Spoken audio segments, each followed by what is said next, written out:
Kalen DeBoer had some things to say about the Oklahoma Sooners, and we'll discuss that coming up next here on Locked On Sooners.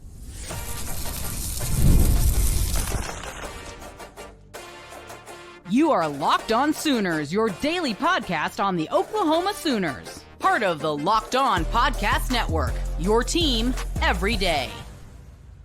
Again, thanks for making Locked On Sooners your first listen every single day. Shout out to all the everydayers out there. Shout out to our buddy that's been a long-time listener who had shoulder surgery this week. He's been listening, checked in with us as we had a late start to our recording week. Stevie Rowland, man, shout out to you. Hope you're recovering well and on the mend. Kalen DeBoer had some things to say about the Oklahoma Sooners when he met with the media on Monday. Let's start with what he had to say about Oklahoma on offense and defense. He said, it's going to take a great week of preparation. Physical football team, that is Oklahoma, all around. Their defense is, I think, an extremely tough defense, always just what they do with their scheme and then their personnel and the way they fly around. We'll have to get ready for their offense with a couple of quarterbacks, potentially just some skilled players. Jay, what are your thoughts on what Kalen DeBoer had to say there? He's such a nice guy.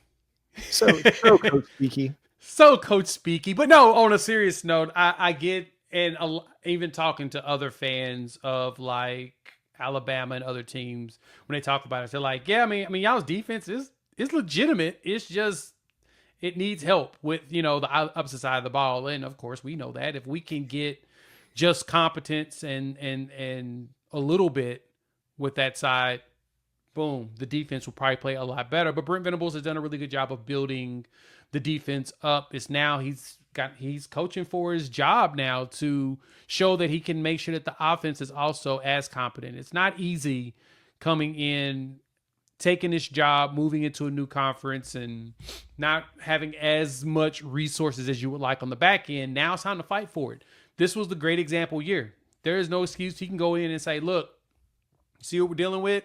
Now you know what I need. Make it happen. Do it now. And so with that, Kalen DeBoer recognizes, no, he's building a defense. He's building a group of players on the defensive side of the ball that what Oklahoma Sooners are going to be a problem there for years to come. All we got to do is get it right on offense. And in this game, we'll have an opportunity to, like you mentioned, last segment. If we run the ball, we may have a chance to kind of control more of the tempo of the game. And I think that's most important, especially when Jalen Milroe's kind of struggling with passing. If it's as windy as we expect, could help us even more there too. Yeah, the Oklahoma Sooners defense is good to go, man. It's set up, and not just set up for this year, but set up for the long haul. Yeah, you're going to lose a guy or two this offseason when they go to the NFL draft, and you'll probably lose some folks to the transfer portal because that is just what it is. The nature of the game. But the core of this defense is set up for Oklahoma to continue to have success after this year because of what Brent Venables has done the first 3 years. Zach Alley's contributions to the defense, obviously the defensive assistants, Todd Bates, Miguel Chavis, Brandon Hall, Jay Valai, have all done a lot of really good things on the recruiting trail, on the developmental front, and it'll continue to do that as we get another offseason in the books. It's just about the offense. The offense has to come along and it has to rediscover itself because this is an aberration year. There's only one other time in which Oklahoma's offense has averaged this few points in a season, and that was like 20 years ago. So like this does not happen often at the University of Oklahoma, whether it was under Bob Stoops or Lincoln Riley, or even the first 2 years of the Brent Venables era. With as many complaints as we had about the offense under Jeff Lebby, in 2022, they still averaged 30 points a game in a year in which they got shut out in one game. Yeah. And then that next year, they averaged 40 points a game. So like Oklahoma offense is going to be okay. This is just a crap year with a crap ton of injuries, with a crap offensive coordinator situation, and inexperienced quarterbacks that weren't able to raise their game to overcome some of that. But the defense is good to go. And that's going to give Jalen Milroe some fits this week because what is Oklahoma really, really good at? Defending the run. Yeah. Jalen Milroe can run, but can he run on Oklahoma? Here's what else Kalen DeBoer had to say. Oh, that's not that one.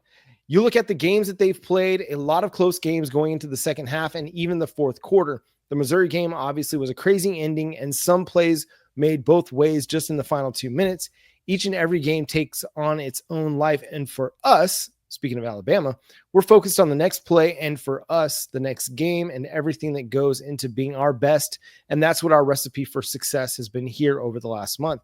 And they've been very successful over the last month. Again, shut out Missouri, absolutely mollywopped LSU, and then put a spanking on their FCS opponent this past week as well. So Jalen Milroe is playing very efficient football. He's running the ball really, really well. And Alabama has just turned it up here as October rolled around. Yeah, that's October, all it is. Right. Yeah. You just turn up here in November. Just turn up the intensity of just running. I mean, last game for Milroe against was LSU.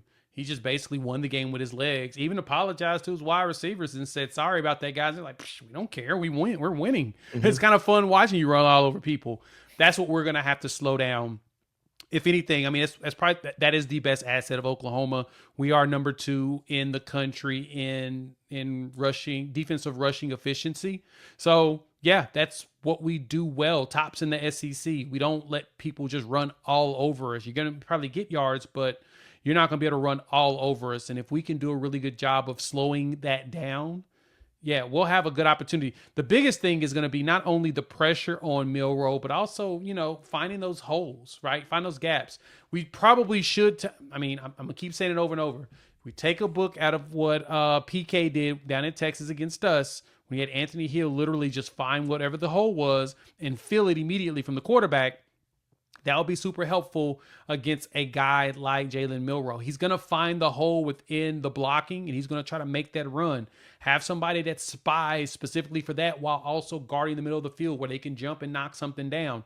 If you can find a way to make him, force him to try to scramble, and you fill that hole and you meet him right there in that spot, it's going to make life very painful for him, and that's probably the best thing that we could possibly do for ourselves.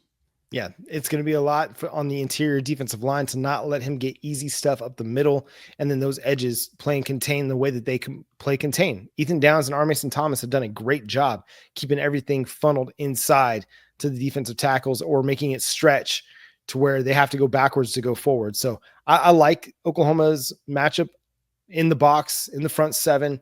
It's going to be coming. Also, you're going to have to contain Ryan Williams and Jeremy Bernard. You got to contain those guys. They are explosive players that can make big plays, and Oklahoma has given up some explosives in the passing game, and that's going to be a key factor in this one. Keep everything in front of you. Make Jalen Milroe play in the intermediate area of the field. Make him run the ball, and you might have a chance to slow down this Alabama offense a little bit. We got our broadcast information for LSU, and it should probably come as no surprise to anybody.